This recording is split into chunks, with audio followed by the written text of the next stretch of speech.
Massacon. Also, I knew that Squanto's whole tribe, the Pawtucket, had been wiped out by disease that came from Europe. Some of them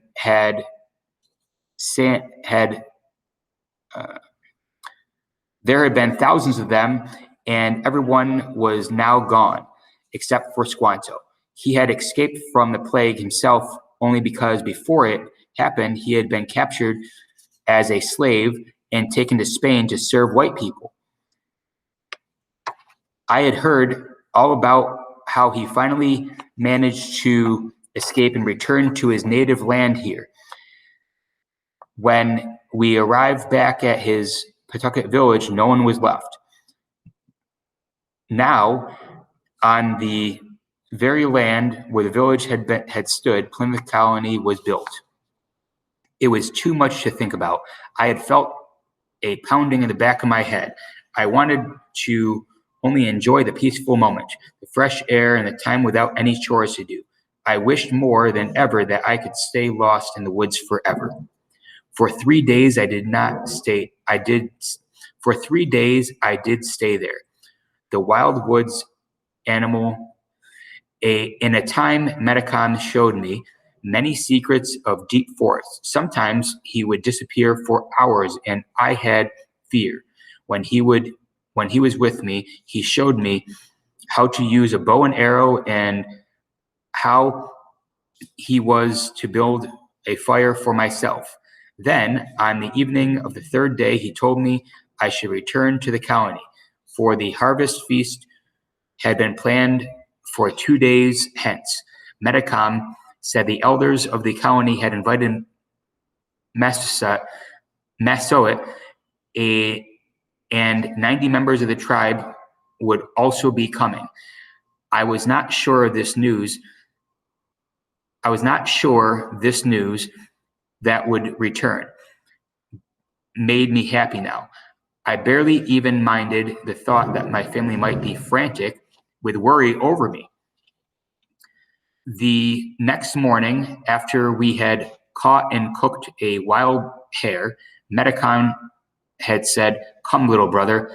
He had begun to call me on the second day, and it pleased me. He stood now and kicked dirt into the fire to put it out. "Where?" I asked. I did not move. I was afraid he would say, "Time to go back." "To see something," he replied, "something of great beauty."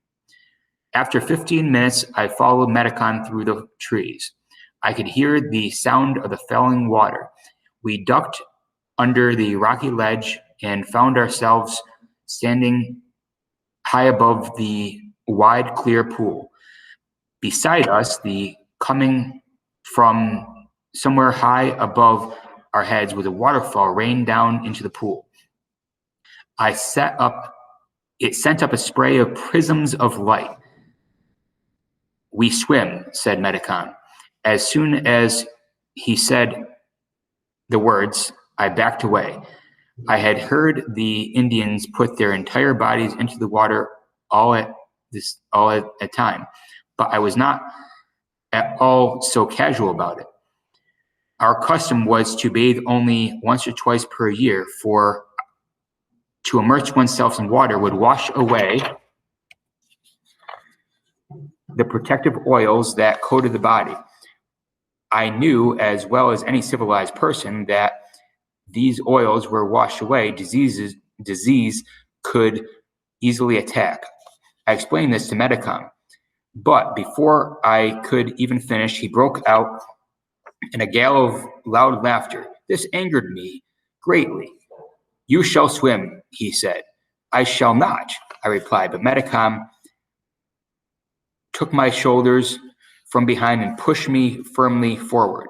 Panicking, I struggled. Suddenly, all my fears of the first day returned. I wrenched myself from Metacom's grip. My foot slipped. I stumbled, and then I was falling like a diving bird straight down. The second before my body hit the water, I heard Metacom shout my name. Then I was underwater, submerged and kicking wildly.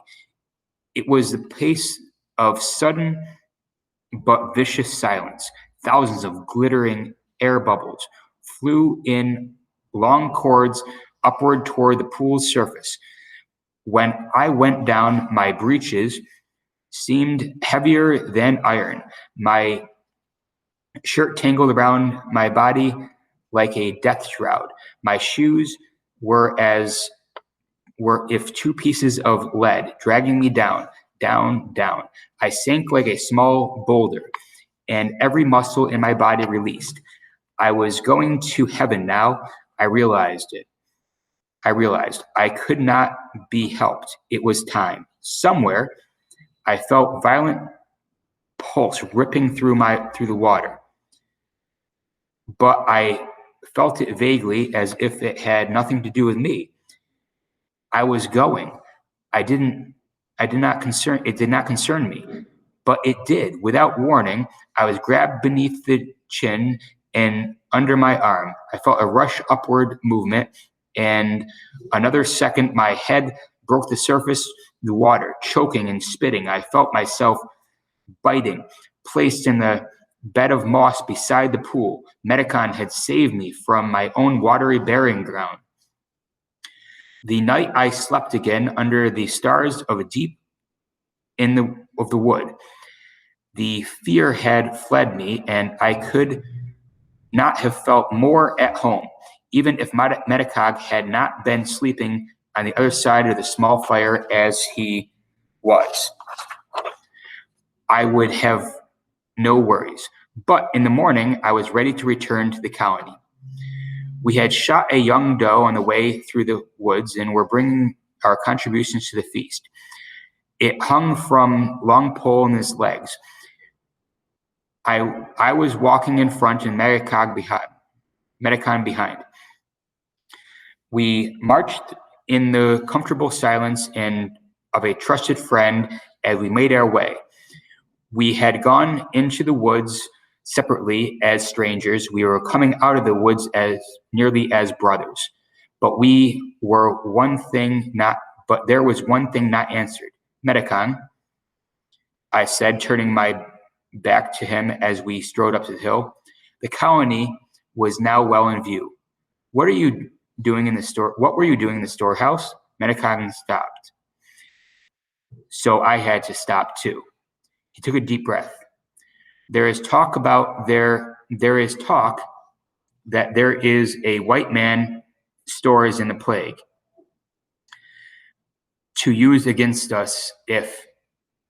Who says such things? I interrupted. It was a thought more crazy than anything I'd ever heard. Again, Metacon waited. Then he named a name. I laughed from the sheer impossibility of it. Squanto would never spread such lies. I look in the storehouse to see if I can find, he said. Under heavens, I swear to you, I replied, shouting wildly, tears in my eyes. It was a bountiful feast indeed. Oops.